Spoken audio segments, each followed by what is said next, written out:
Hey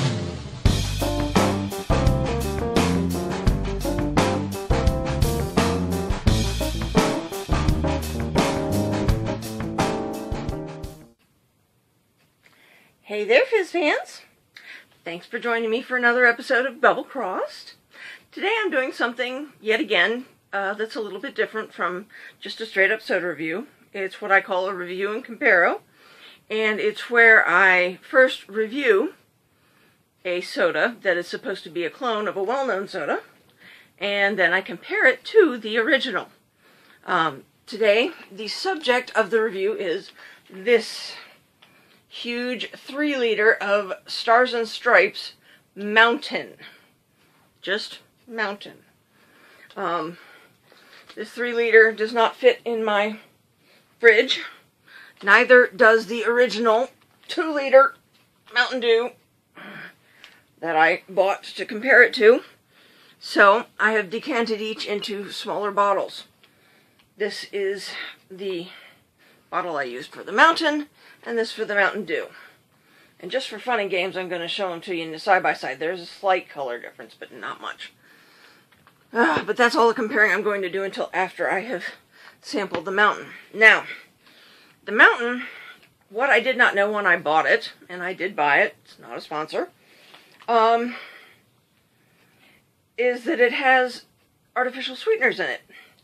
To wit, the ingredients are carbonated water, high fructose corn syrup, citric acid, orange juice from concentrate, with other natural flavors, potassium citrate, potassium benzoate, a preservative, gum acacia, caffeine, aspartame, acesulfame potassium, calcium disodium EDTA to protect flavor, yellow number 5, and brominated vegetable oil. So this is sweetened with one of my arch nemeses, aspartame, but I'm not going to be drinking enough of it to trigger anything, hopefully. So, oh yeah, the calories, presumably why they, presumably the reason that they use the artificial sweeteners is to lower the calories, and it is 60 calories per 8-ounce serving. That would be 90 calories per 12-ounce serving, and this is 170 calories per 12-ounce serving. So, there is a considerable difference there.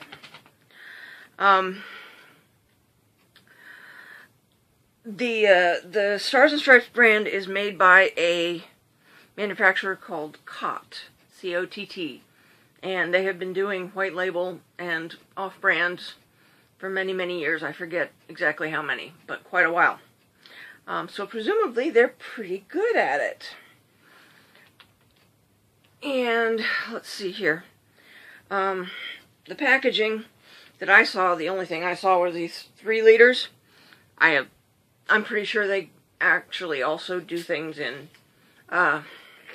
cans as well. I don't remember seeing them. So here's the thing. When I got hold of this stuff, I literally could not tell it from Mountain Dew.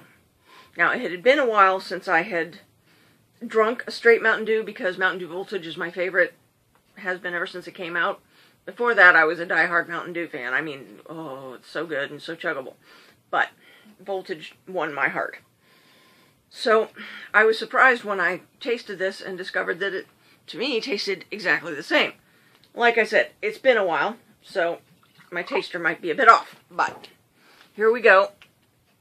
As you can see, now it's not going to have quite as many bubbles as it would have had straight out of the bottle, simply because I have, poured it from one end to another, and that loses some of its fizz, but it still has quite a bit of fizz to go around, which is nice, especially for a soda that comes in a plastic bottle.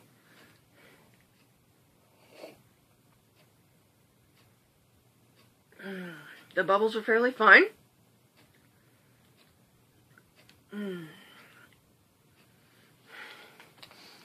when I first opened it, it was actually, I would call it medium, probably a medium fizziness. It's not hyper fizzy, but there were plenty of bubbles to go around, and there still are quite a few. Excuse me, as you can see.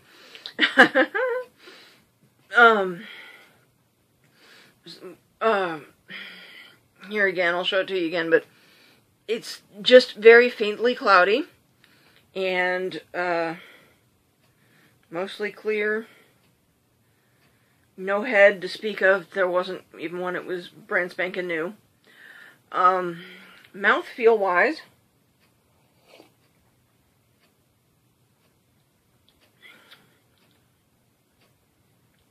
there's something there that leaves a light coating on the palate.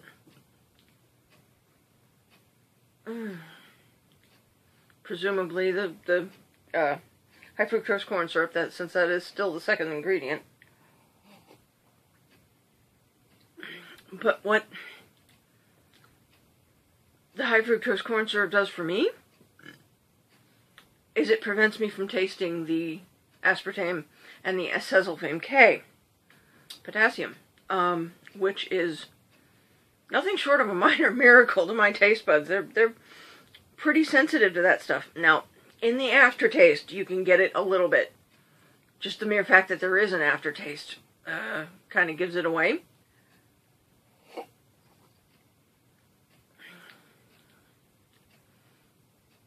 And of course, as far as artificial versus natural, I'm sorry, Mountain Dew tastes so artificial, it's not even funny. But that never stopped me from loving it. And this has, like I said, it fooled my taste buds. It really made me think it was Mountain Dew. And that was what startled me the most. Because I spent years, back before Voltage came out, trying to find a clone, a Mountain Dew clone, that would, you know, allow me to experience the Mountain Dew flavor for less money. I tried, you know, all of the store brands around where I lived at the time, Publix, Winn-Dixie, Cash and Carry, which became Sweet Bay, just all of them, and none of them measured up. So I kept buying Mountain Dew. But this would have done it. If I had found this, I don't even know if it existed then, but if I had found this, this probably would have done it. What else? Well, I mean, as far as true to labeling, I mean, it's obviously supposed to be Mountain Dew. It tastes like Mountain Dew to me. Now, I'm not even going to go into pairings because we're talking about a soda that everybody knows about. It's one of those things that either you like Mountain Dew or you hate it. You figure it out. I'm sure you've tried it before.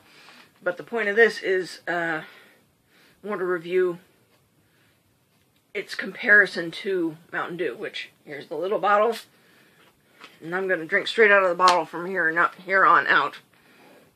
Like I said, they're very similar in color, but not the same. They have the same faint cloudiness.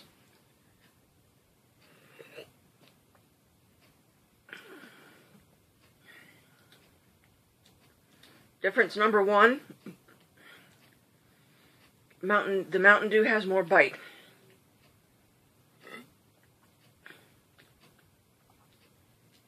Now, after tasting the full sugar, non-artificially sweetened version, you know, let me double check that. Make sure I'm not lying to you, because I know a lot of them have done that lately. Okay, no. No artificial sweeteners in it. Like Seagram's ginger ale, I noticed, after I bought it, they've put artificial sweeteners in there to lower the calorie count. But yeah, first thing I noticed is the Dew has more bite. And by that I mean there's an immediate citrus tang on the tongue that just hits you right in the face. You can't miss it. Whereas this, while it has a little bit of, it has a citrus flavor, it doesn't have nearly as much of a tang or a bite. It's much more sweet. And I don't know if that's due to the sweeteners or what.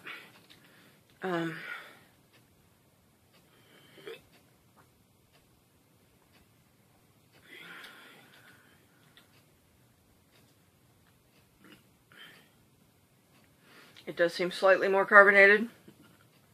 Not a lot. One of the things that I used to love about Mountain Dew was it was eminently chuggable. I could put away a 12-ounce can in under a minute if I was so inclined.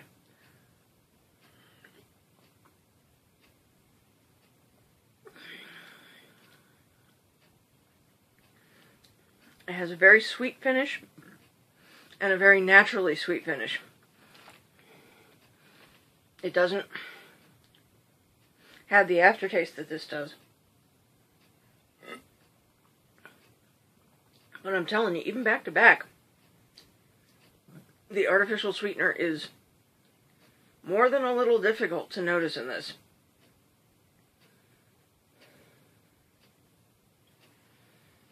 Anything else?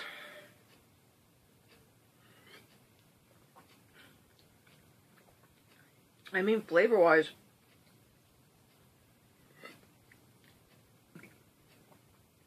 they are so similar, even tasting them back to back. This is just astounding. You can taste the difference, don't get me wrong. It's not an identical clone. But I swear, the biggest difference between the two of them is the artificial sweetener. If they were to take the artificial sweetener out of this, I wonder if I could tell the difference.